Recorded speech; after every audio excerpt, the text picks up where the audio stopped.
10 minutes of non-stop news starts now. At long last, a big change for the Denver skyline. Demolition began today at the old Gates rubber plant. 7 News anchor Steve Saunders is joining us now. And Steve, the Gates plant has been considered an eyesore by an awful lot of folks for an awful long time now. You know, you're right, Mike, and certainly I think probably everybody has seen it, whether they're going down Broadway, down Santa Fe, or the new light rail line that goes along the area. People look at this and say, you know, what's happening here? When is this going to change? Well, now it finally is, and as you can see from a day's work here, things quickly go down much quicker than they go up.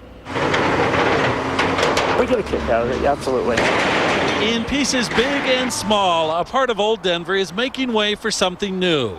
But even the old stuff has value. As big as this building is, most of it will be recycled. Alpine Demolition custom built this dinosaur-like wrecker to tear into the concrete and rebar. Old buildings don't come down easily.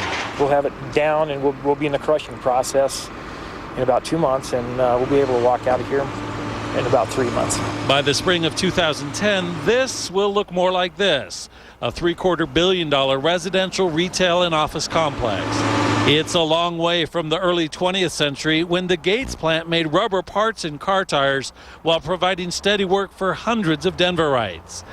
The building has sat idle for years. I'm just glad that they're cleaning up the neighborhood. For local businesses, this once good neighbor has become a problem.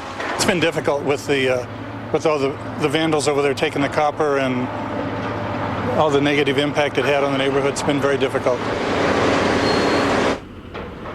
And we're back live, a slight rain falling, but the work goes on, and it is a lengthy process. Once again, the timeline, probably 2 to 3 months to actually get the work started. And then in the spring of next year, Mike, the project will begin in full, and then we can really get a better sense of what it's going to look like in the year 2010. Reporting live in Denver, Steve Saunders, 7 News. A piece of equipment does look like sort of a dinosaur as it eats away at the building.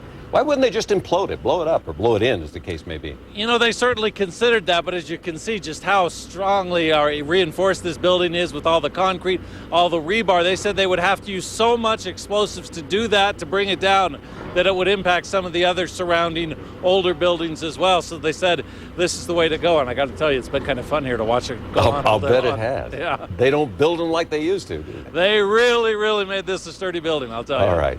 Thanks a lot, Steve. You bet.